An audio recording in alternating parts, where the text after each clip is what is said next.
दोस्तों, देश के प्रधानमंत्री ने इंडिया वर्सेस एनडीए गठबंधन पर साफ तौर पर पार्लियामेंट में खड़े होकर डंके की चोट पर छाती पीट कर कहा था कि हम तो इस 2024 के चुनाव में 400 के पार जाने वाले हैं।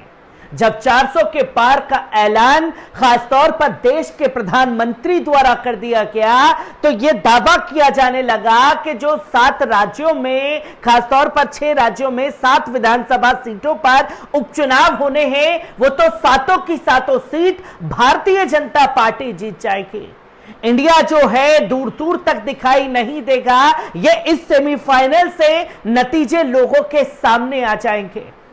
पर इस सेमीफाइनल ने जो 7 सीटों पर उपचुनाव हुए, उसने हार का ऐसा स्वाद केंद्र की मोदी सरकार को चखा दिया है, जिससे साफ तौर पर यह कहा जा रहा है कि यह सिर्फ हार नहीं है, ये उस घमंड और गुरूर को चकनाचूर किया गया है इंडिया गठबंधन द्वारा, जिसका अंदाजा शायद केंद्र की मोदी सरकार को नहीं था। और जब केंद्र की मोदी सरकार को इसका अंदाजा नहीं था तो ऐतिहासिक हार का भी मुंह देखना पड़ा है केंद्र की मोदी सरकार को।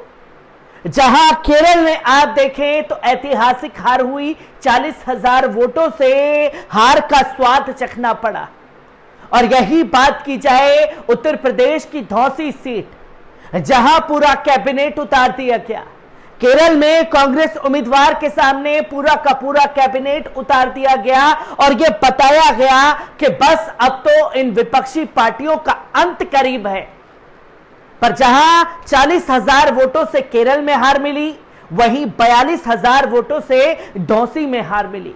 और धौसी की इस सीट ने एक ऐसा करारा तमाचा केंद्र की मोदी सरकार के गालों पर चढ़ दिया है, जिसकी गूंज बरसों बरस तक उसके कान पर रहने वाली है।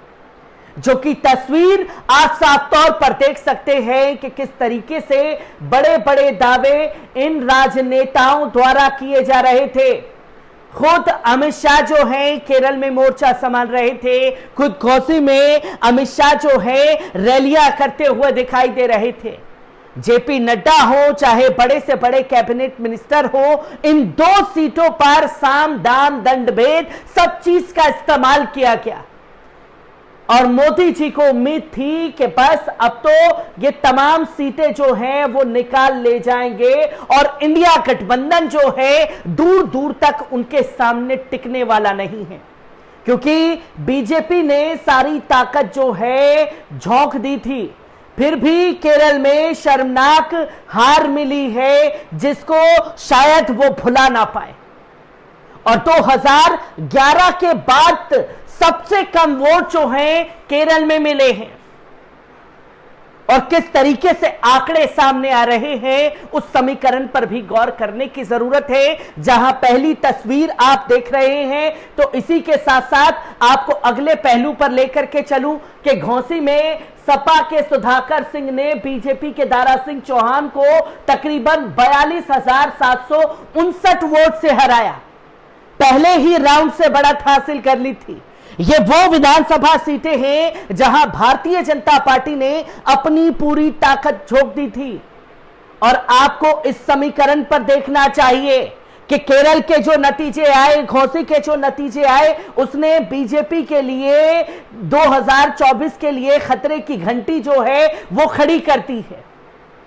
और किस तरीके से तमाम समीकरण सामने आ रहे हैं, उस पर बात करना जरूरी है। जहां हम बात करेंगे केरल की उस सीट पर जहां भारतीय जनता पार्टी की ऐतिहासिक हार हुई है और कितना मार्जिन रहा वोटों का, इस पर भी बात की जानी चाहिए। जहां उपचुनाव में कांग्रेस उम्मीदवार चांडी ओमन को जहां 80,144 वोट मिले, वहीं थॉमस को केवल 42,000 वोट ही मिल सके, जो कि सीपीआईएम से उम्मीदवार थे, जो कि वहां की राजनीतिक पार्टी है, रूलिंग में है। वो दूसरे नंबर पर सिर्फ मात्र 42,000 वोट ला पाती है। और यहां अगर जीत देखी जाए तो तकरीबन दूसरे कैंडिडेट से 37,000 वोट की जीत है।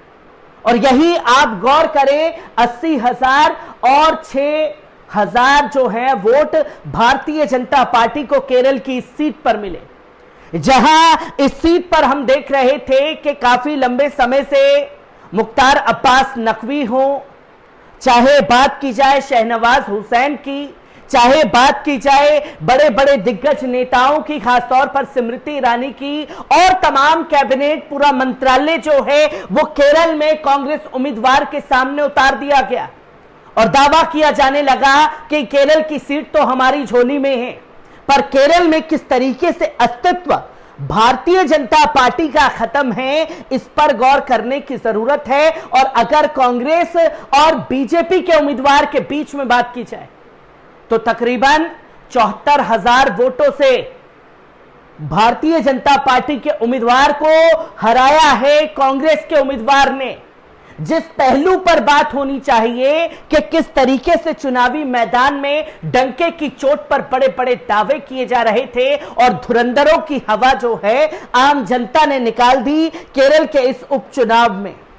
और अब बात की जाए घोसी की, जहां समाजवादी पार्टी के दारा सिंह भारतीय जनता पार्टी के पास गए और भारतीय जनता पार्टी ने घोसी से उन्हें उम्मीदवार उतार दिया।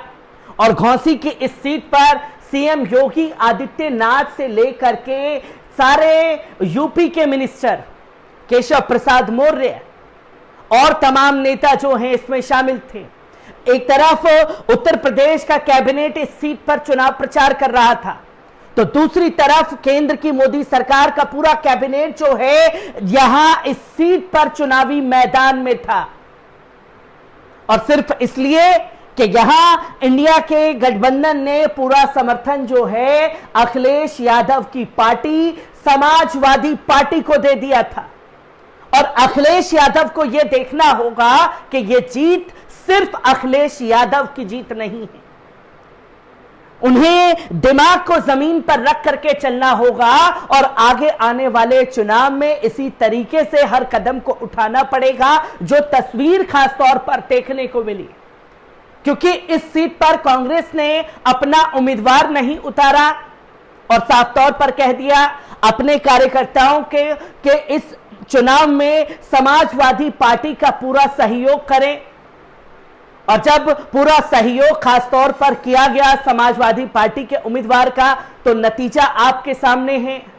अब बात की जाए दूसरी रूलिंग पार्टी जो कि उत्तर प्रदेश में बड़ी पार्टी है, बहुजन समाज पार्टी। बहुजन समाज पार्टी की मुखिया मायावती ने साफ तौर पर कहा कि वो इधर अपना उम्मीदवार नहीं उतारेंगी, पर यह भी कहा कि नोटा का इस्तेमाल करें, यानी कि पूर्ण तरीके से समर्थन जो है वो इंडिया गठबंधन के प्रत्याशी के लिए साफ तौर पर मायावती ने दिखा दिया। और नतीजा आपके सामने है कि किस तरीके से मुंह की खानी पड़ी है केंद्र की मोदी सरकार को इस विधानसभा सीट में, जहां यूपी के मऊ की घोसी विधानसभा सीट पर उपचुनाव का रिजल्ट आया। 43,000 वोटों से जीत ली। समाजवादी पार्टी ने पहले राउंड से ही बीजेपी पर भारी बढ़त बना रखी थी। यहां मुख्य मुकाबला भाजपा के दारा सिंह चौहान और समाजवादी पार्टी के सुधाकर सिंह के बीच था। इस उपचुनाव के रिजल्ट पर पूरे देश की नजर थी। इसे इंडिया गठबंधन का और एनडीए गठबंधन का पहला मुकाबला माना जा रहा था। सपा के सुधाकर सिंह ने भाजपा के दारा सिंह चौहान को 42,759 वोट से हरा दिया, जबकि इसके मुकाबले 24,000 वोट ही हासिल कर पाए। यह सबसे बड़ी तस्वीर जो है वो लोगों के सामने आती है और यह दर्शाता है कि किस तरीके से इंडिया गठबंधन का पूरा समर्थन जो है वो अखिलेश यादव के साथ गया। और जब इस सीट पर ये नतीजे आए हैं तो जाहिर सी बात है 2024 के लिए भारतीय जनता पार्टी के लिए खतरे की घंटी जो है वो बजा दी है इन तमाम विधानसभा सीट पर हुए चुनावों ने, जहां घोसी की हार से भाजपा बुरी तरीके से हिल चुकी है और 2024 के लिए खतरे की घंटी बजी है, जहां आप साफ तौर पर देखें कि बीजेपी उम्मीदवार दारा सिंह चौहान को करारी हार मिली, जिसके बाद बीजेपी हिल गई। इस उपचुनाव में हार को बीजेपी के लिए 2024 में खतरे की घंटी माना जा रहा है। इस चुनाव के कोर वोटर उनसे छिटकते हुए दिखाई दिए और जहां भारतीय जनता पार्टी के जो कोर वोटर थे जो कि सबके सब हिंदू बता करके एक हिंदुत्व की राजनीति की जा रही थी। इस घोसी विधानसभा सीट में जिस तरीके से वोट चले, उसने भारतीय जनता पार्टी के हिंदुत्व की पूरी तरीके से हवा निकालने का काम इस विधानसभा सीट पर किया गया है, जो कि तस्वीर आपके सामने है कि कैसे यूपी के घोसी सीट पर हुए उपचुनाव में बीजेपी को उम्मीद थी कि वे इस बार चाहे जिस पर दाव लगा ले, इस सीट को वो जीत लेगी, क्योंकि बीजेपी के पास ओम प्रकाश राजभर हैं। बीजेपी को भरोसा था कि समाजवादी पार्टी से आए दारा सिंह चौहान वो कैंडिडेट हैं जिनकी बिरादरी घोसी में बड़ी तादाद में मौजूद है और वो जीत जाएंगे, लेकिन हुआ इसका उल्टा। बीजेपी के दिग्गजों के जमावड़े के बावजूद समाजवादी पार्टी 42,200 से ज्यादा वोटों से उपचुनाव जीत गई। अब बात की जाए राजभर की, जहां ओम प्रकाश राजभर ये दावा कर रहे थे कि यहां तो एक तरफा वोट दारा सिंह को पड़ेगा। अब भाजपा के पास अपना उम्मीदवार भी नहीं, जहां समाजवादी पार्टी के उम्मीदवार जो पार्टी छोड़ करके भाजपा के पास गए, उन्हीं को उम्मीदवार बना दिया। और किस तरीके से समाजवादी पार्टी के साथ धोखा करके ओम प्रकाश राजभर भारतीय जनता पार्टी के साथ कंधे से कंधा मिलाकर के खड़े हुए, ये भी तस्वीरें सामने हैं। और फिर कल साफ तौर पर यह ट्रेंड भी चलने लगा कि ओम प्रकाश राजभर जिस पार्टी के साथ जुड़ते हैं उसका यही हाल होता है, जो कि मनहूस कह करके ओम प्रकाश राजभर को तमाम लोग बोलते हुए दिखाई दिए। और जहां जातीय समीकरण पूरी तरीके से बीजेपी का धाराशाही हो गया, बीजेपी के सभी जातीय समीकरण धाराशाही हो गए और समाजवादी पार्टी के सुधाकर सिंह ने घोसी में रिकॉर्ड मतों से जीत दर्ज कर ली। बीजेपी के 86,000 के अपने पुराने वोट संख्या तक भी नहीं पहुंच पाई। सपा की तरफ से ठाकुर कैंडिडेट होने के बावजूद अखिलेश यादव की पीडीए यानी कि दलित, पिछड़ा और अल्पसंख्यक मुसलमान का समर्थन सुधाकर सिंह को मिला।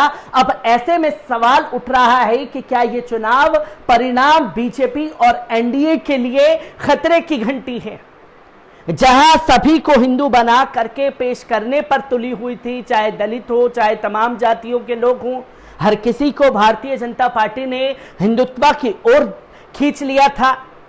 और नतीजा साफ तौर पर सामने था कि एक तरफा जीत चाहे विधानसभा हो चाहे लोकसभा हो, भारतीय जनता पार्टी को मिली।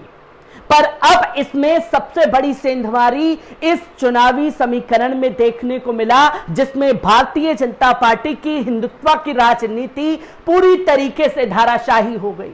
जहां सपा ने वोट बैंक में सेंधमारी भी की है, समाजवादी पार्टी ने बीजेपी के वोट बैंक में मजबूत सेंधमारी की। ठाकुर, भूमियार, वैश्य, राजभर, निषाद और कुर्मी मतदाताओं से सपा ने अच्छे वोट खींच लिए हैं, लेकिन माना जा रहा है कि दलितों का एक बड़ा तबका समाजवादी पार्टी की तरफ शिफ्ट कर गया है। खासकर युवाओं का वोट बीजेपी के खिलाफ जा रहा है, जिसने समाजवादी पार्टी को निर्णायक बढ़त दी।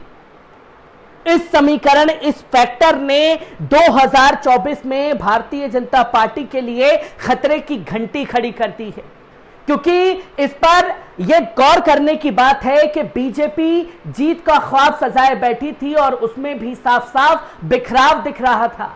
और ओम प्रकाश राजभर भी फेल हो गए, उनकी बिरादरी में भी टूट दिखाई दे रही है। और ओम प्रकाश राजभर की जो राजभर बिरादरी है, उसमें टूट का कारण यह है कि कभी एक जगह ओम प्रकाश राजभर टिक नहीं सके। कभी समाजवादी पार्टी, कभी बैरिस्टर असदुद्दीन ओवैसी के साथ फोटो खिंचवाना हो, उनके साथ मंच साझा करना हो, अखिलेश के साथ फोटो खिंचवाना हो और मंच साझा करना हो, और अंत में भारतीय जनता पार्टी के साथ उनकी झोली में खड़े जाना हो।